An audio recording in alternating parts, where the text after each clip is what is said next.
තෙරුවන් සරණයි ඔබ සියලු දෙනාටම. මේ වෙනකොට අපි වක්කලි තේරාපදානේ පළවෙනි ගාථාවේ ඉඳලා 7 වෙනි ගාථාව දක්වා ව්‍යාකරණ විභාගත් එක්ක සාකච්ඡා කරලා අවසන්. අද අපි කතා කරන්නේ 8 වන සහ 9 වන ගාථා දෙක විස්තර විභාග සහිතව. අපි ඒ සඳහා යොමු වෙමු. පළමුව පරිවර්තනයත් දෙවනුව ව්‍යාකරණ විභාගත් සලකලා බලමු. දැන් ඔබට පේනවා මේ 8 වෙනි ගාථාව සහ මේ 9 වෙනි ගාථාව. මේ අංක වැරදුනාට මේ 8 මේක 9 ගාථාව. අපි ඉස්සෙල්ලා මේක හොඳට කියවමු. පළමුව. තදාහං හංසවතියන් නගරේ බ්‍රාහ්මනත්‍රජෝ හුත්වා සුත්වාච තං වාක්‍යං තං ඨානමභි රෝචයින්. 7 වෙනි ගාථාව 9 වෙනි ගාථාව. සසාවකං තං විමලං නිමන්තෙත්වා තථාගතං සත්තාහං භෝජයිත්වාන දුස්සේහච්ඡාදයින් තදා. හරි. අපි දැන් මේක පරිවර්තනයට යොමු වෙමු. තදා කියලා කියන්නේ එකල්හි. තදා කියලා කියන්නේ එකල්හි කියන එක. තදා එකල්හි. මෙතන සංධියක් තියෙන්නේ තදා අහං. අහං කියන්නේ මම. එකල්හි මම හංසවතියන්. හංසවතියන් නගරේ හංසවති නගරයෙහි බ්‍රාහ්මණ අත්‍රජ. මෙතන සංධියක් තියෙන්නේ බ්‍රාහ්මණ අත්‍රජ කියන්නේ පුත්‍රයා. බ්‍රාහ්මණ පුත්‍රයෙක්. හුත්වා කියන්නේ වී. සංවාක්‍යං ඒ ප්‍රකාශය. සුත්වා අසා තංඨානං ඒ තනතුර අභිරෝචයින් රුචි කළෙමි. පැහැදිලිද? එහෙනම් ඔන්න මම දැන් ලියනවා මෙතන පළවෙනියටම එන එක. මේක තමයි 1.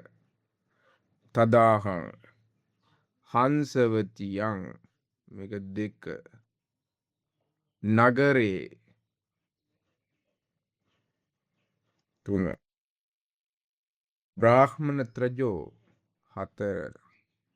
හරි. අන්වේ හදනකොට මෙහෙම පිළිවෙලට හදන්න ඕනේ. හුත්වා වී 5.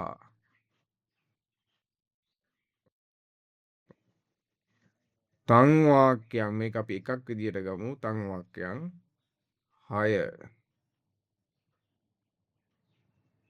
සුත්වා 7. මේක විගා සුත්වා මේක 8 විදියට ගමු. ච අසාද තං ඨානං මේක එකක් විදියට ගමු. මේක 9. තං ඨානං ඒ තනතුර. එතන අභිරෝචයින් 10 මේක. රුචි කළෙමි. ඔයාලා දැන් මේ වීඩියෝ එක පොඩ්ඩක් නවත්තලා බලන්න තනියෙන් පරිවර්තනය කරන්න පුළුවන්ද කියලා. අපි ඊළඟ 9 වෙනි ගාථාවට යන්. එතන යන්නේ තදා. මේක තදා කියන්නේ එකල්හි. තදා එකල්හි අධ්‍යාහාරයෙන් දාන්න පුළුවන්. කවුද මේ කියන්නේ? මේ අදාළ පුද්ගලයා. අහං මම එකල්හි මම සසාවකං ශ්‍රාවකයා සංඝයා සහිත. සහ ශ්‍රාවකක් කියන්නේ ශ්‍රාවක සංඝයා සහිත. තං විමලං ඒ නිර්මල. තථාගතං බුදුරජාණන් වහන්සේට නිමන්තෙත්වා ආරාධනා කොට. නිමන්තෙත්වා කියන්නේ ආරාධනා කොට සත්ත අහං කියන එක. අහ කියලා කියන්නේ දිනේ කියන්නේ. සද්දිනත් භෝජයිත්වා වළඳවා. භෝජිත්වාන කියන්නේ වළඳවා. දුස්සේහි වස්ත්‍රයන්ගෙන් අච්ඡාදයින් හැඳවීමි. හරි නේද? දැන් ඔන්න අපි මේකේ බලමු අන්වය හදාගන්න. මේක එක ගන්න. තදාගෙන එක. සසාවකං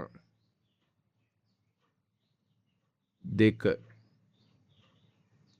තං විමලක් මේක එකට ගමු. මේක එකට ගමු. ඒක තුන. තථාගතං හතර. තථාගතං හතර.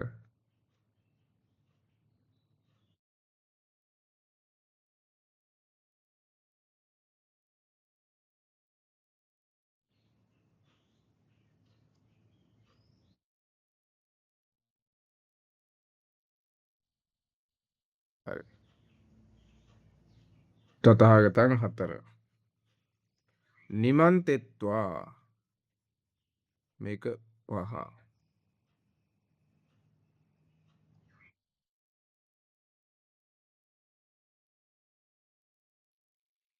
මේක සත්තහන් කියන එක 6. 6. භෝජයිත්වාන 7. 7. දුස්සේහි වස්ත්‍රයන්ගෙන් 8. අච්ඡාදයින් හැඳවීමි 9. ඕක තමයි ඔය විදිහට තමයි අපි මේ අන්වය සකස් කරන්නේ. පැහැදිලිද? එතකොට ඔන්න එහෙනම් ඔයත්ොන්ට මම පරිවර්තනයේත් කියලා දුන්නා. ඒකම අන්වය හදන විදිහත් දැන් අපි සාකච්ඡාවන් සිද්ධ වුණා. හරි.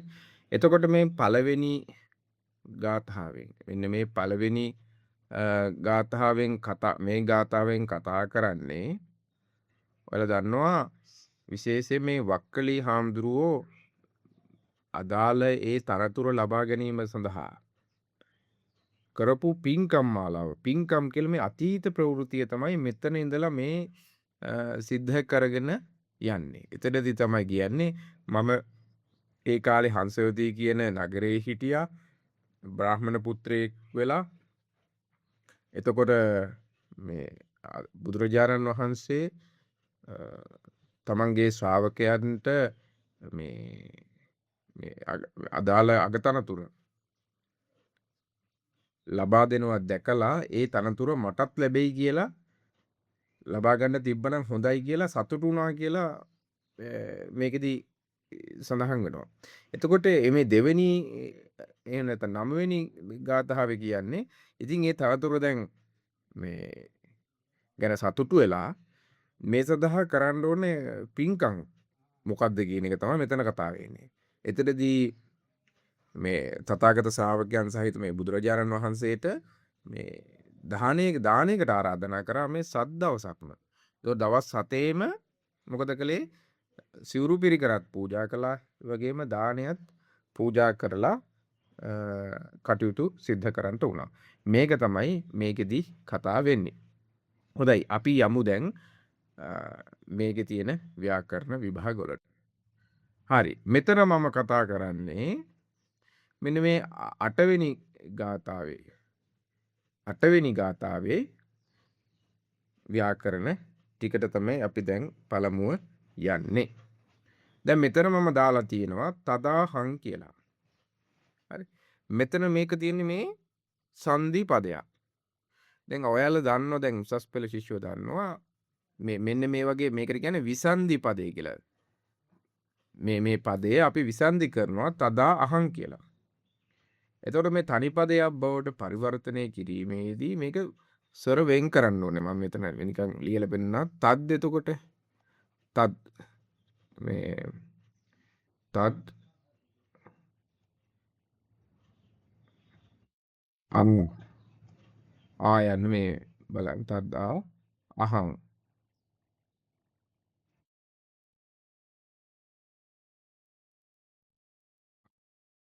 මේක මේ ලියන විදිය ගැන සලකන්න එපා. මේකේ අර්ථය බලා ගන්න. හරි? එතනදී වෙන්නේ මෙන්න මේ පරස්වරය. පරස්වරය මම මෙතන ලොප් කරලා දානවා.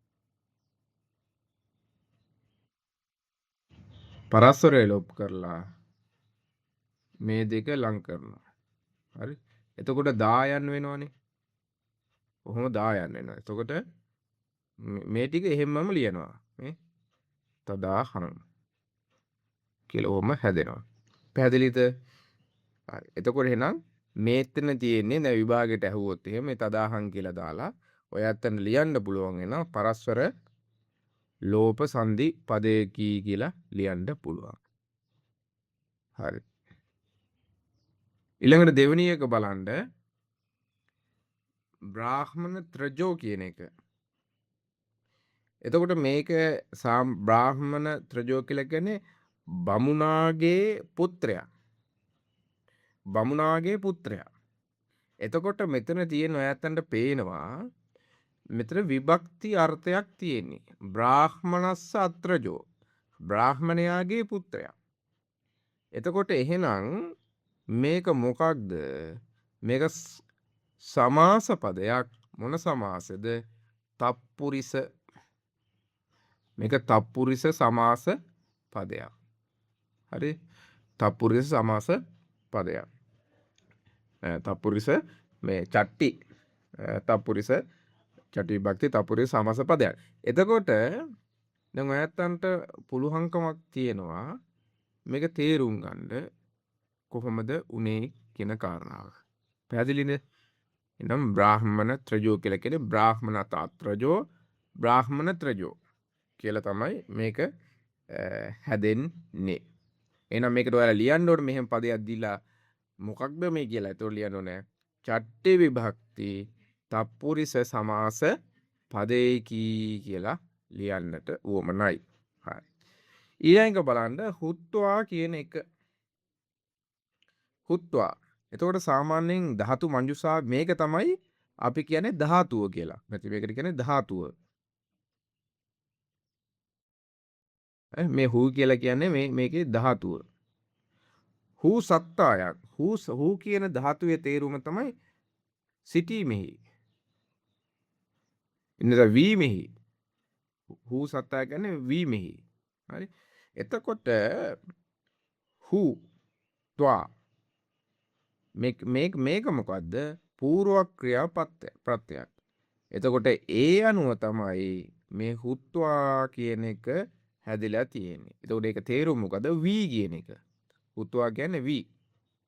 දැන් මෙතන මම ලිව්වේ නැතු වුණාට සුත්වා කියලා සඳහා මේකේ තියෙනවා. එතකොට සුත්වා කියන්නේ මොකක්ද? සූ සවනේ කියලා තමයි කතා කරන්නේ. සුත්වා මෙතන මේ හු යන වෙනකොට අපි සුත්වා කියලා එක සොයන්න දාන්නේ. සුත්වා සූ කියලා සවනේ ඇසීමෙහි. සූ ධාතුව ඇසීමෙහි. එතකොට සූත්වා සුත්වා කියලා හැදෙනවා. පැහැදිලි නේද?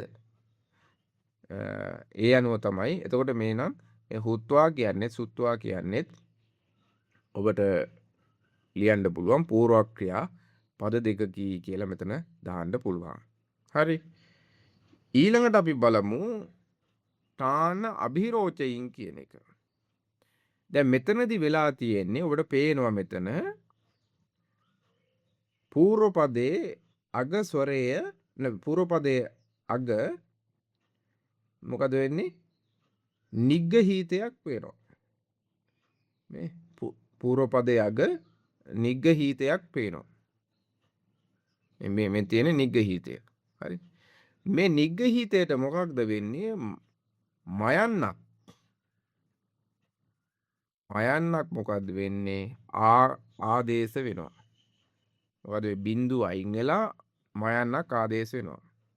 ඒ අනුව තමයි මේ මයන්නයි මකුරයි දෙක එක්කහුව වෙලා ම හැදිලා තාන මබිරෝචයින් කියන මේක හැදේ. එහෙනම් මදාසරේ කියන රීතියෙන් තමයි වෙන්නේ. එහෙනම් ඔයාලට ලියන්න ඕන විභාගෙට නිගහිත සන්ධි පදයකී කියලා ලියන්න උවමනයි. හරි. ඊළඟට බලනවා මෙතන මේ අබිරෝචයින් කියන එක. අභිරෝචයින්. මේක හැදිලා තියෙන්නේ මේ අභි කියලා කියන්නේ මෙතන කියන්නේ මේ මොකක්ද අභි කියලා කියන්නේ?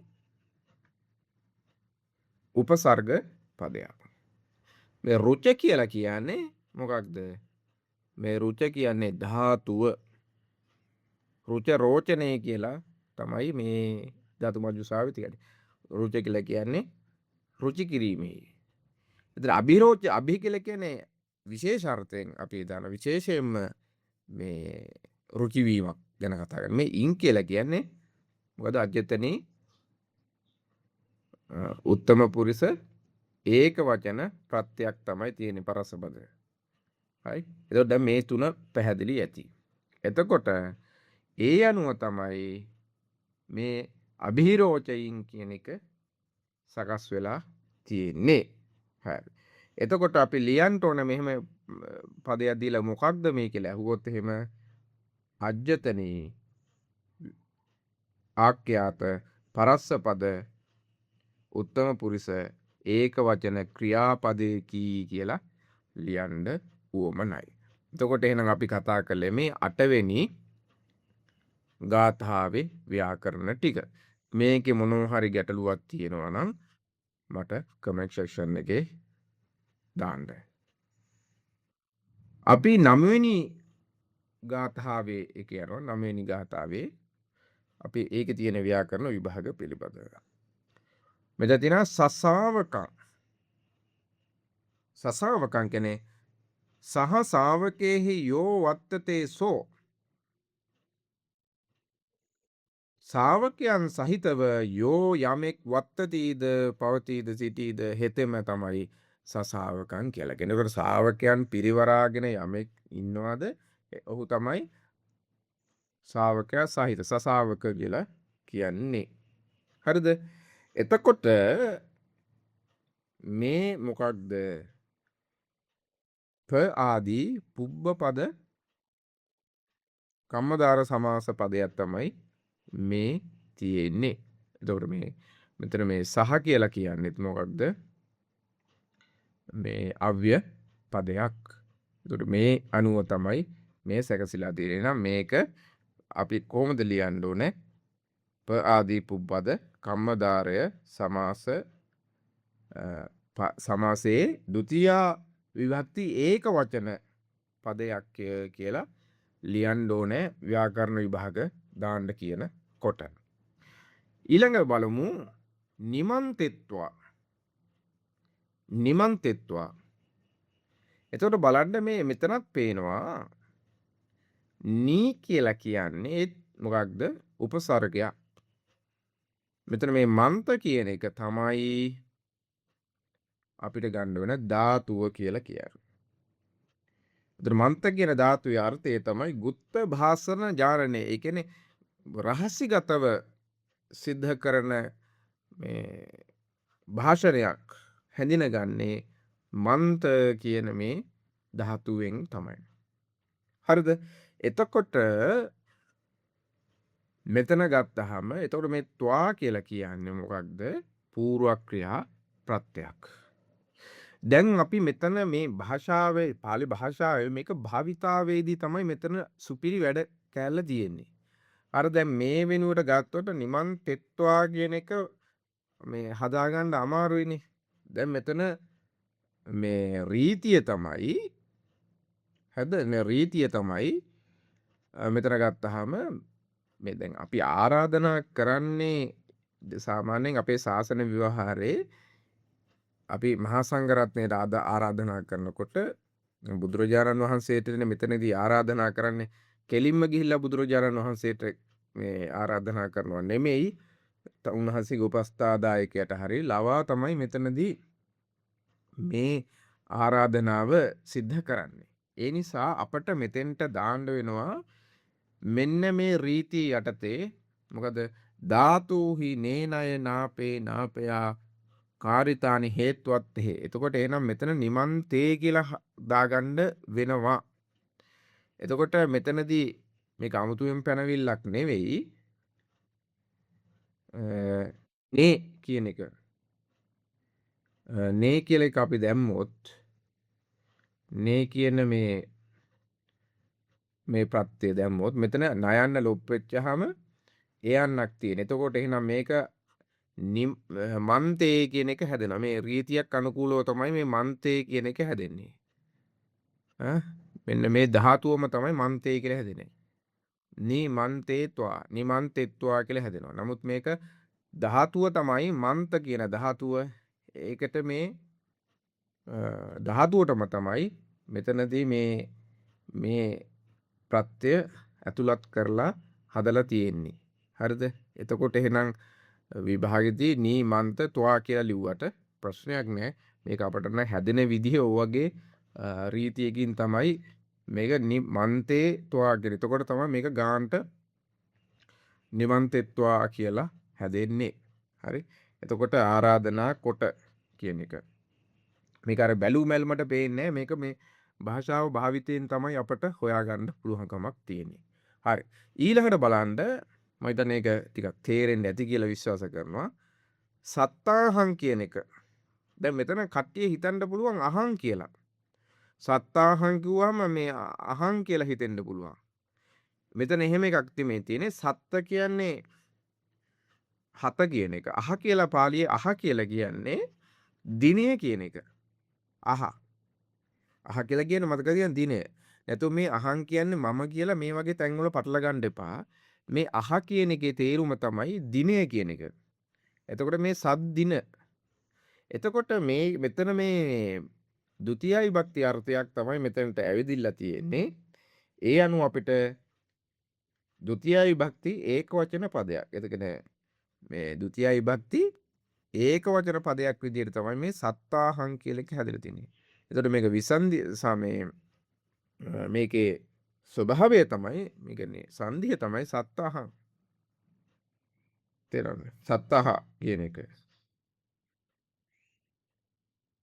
මෙතන මේ අර දීර්ඝ වෙලා මේ හැදෙන්නත් පුළුවන්කමක් තියෙනවා. මෙතන සංධියක් විදිහට අපට මේ පුරස්වරේ ලොප් කරලා දාලා මෙන්න මේ පරස්වරේ දීර්ඝ කරලා සත්තාහ කියලා අපිට හදන්න පුළුවන්. එතකොට ඒ අනුව තමයි මේ ဒုတိ ය විභක්ති ඒකවචන පදය සකස් වෙන්නේ. හරි? එතන මේ අනුව පැහැදිලි කියලා මම විශ්වාස කරනවා. ඊළඟ එක භෝජයිත්වාන. එතකොට මෙතන භෝජයිත්වාන කියන එක සකස් වෙනකොට මෙන්න මේ ධාතුවේ මේ උයන්න වෘද්ධි වෙනවා, ඔයන්නක් එනවා. එතකොට භෝ බවට පත් වෙනවා. එතන මෙතන වෘද්ධි වෙලා ඇතුලේ භූ කෙරේක ඇතුලේ උයන්නක් තියෙන්නේ. එතන උයන්න වෘද්ධි වුණ ගමන්ම ධාතුවේ මුල් අක්ෂරය ඒක ඕ වෙනවා. එතකොට භෝජ. හරි? අනුන් ලබා තමයි ලගලා. එතකොට මේකටත් අර එන්නේ ධාතුහුයි නේ ණය නාපේ නාපයා කාර්යතානයේකේ ණය ගන්න වෙන්නේ. එතකොට ණය ගත්තාම මෙන්න මෙතන ණය කියන එක ගත්තාම ණය කියන එක ගත්තාම මෙතන මේ ණයන ලොපුව අය කියන්නේ. එතකොට භෝජය කියලා තමයි හැදෙන්නේ. භෝජය එතකොට මේ අල් විදිහට භෝජය කියලා හැදෙනකොට මේක එනවා අල් වෙලා තියෙන්නේ. ඒ අනුව භෝජයිත්වාන කියන එක මේ පදය සකස් වීමක සිද්ධ වෙනවා. හරි. ඒකත් පැහැදිලි ඇති මම හිතන්නේ. ඊළඟට අන්තිම එක දුස්සේහච්ඡාදයි කියන එක. මේකෙක් ගත්තාම දුස්සේහි අච්ඡාදයින් කියන එක තමයි මෙතන ඇදිලා තියෙන්නේ. හරි? එතකොට මෙතනක් තියෙන්නේ මොකක්ද? සංධියක් තමයි සිද්ධ වෙලා තියෙන්නේ. මෙතනතර ස්වර ව්‍යංජන වෙන් කරගුවාම කියන්නේ ඇතුලේ ගත්තාම දුස්සේහි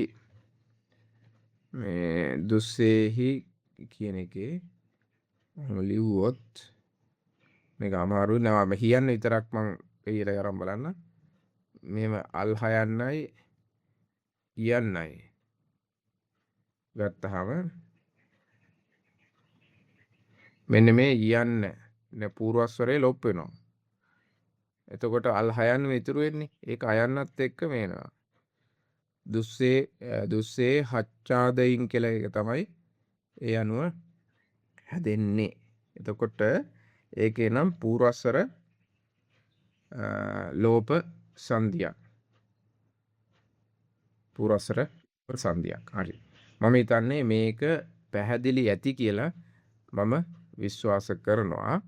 අපි තවත් ගාථාවකින් හමු වෙමු. එතන ඔබ සිල් දෙනාටම තෙරුවන් සරණයි.